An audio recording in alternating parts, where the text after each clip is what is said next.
دختر Sialkot doctor Firdous Ashiq آوان صاحبہ نے یوم عاشوراء کے موقع پر گاؤں سعیدآبالی میں منعقد ہونے والی سالانہ مجلس اعزاء میں شرکت کی۔ اس موقع پر انہوں نے کہا کہ یہ عظیم روایت نسل در نسل جاری اور ساری ہے، جو اہل بیت سے والہانہ محبت اور عقیدت کا مظہر ہے۔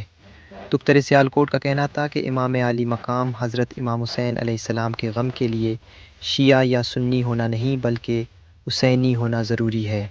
جو بھی اپنے دل میں اہل بیت اطہار کی محبت اور مودت رکھتا ہے، وہی غم حسین کی حقیقی کیفیت اور کربلا کو محسوس کر سکتا ہے۔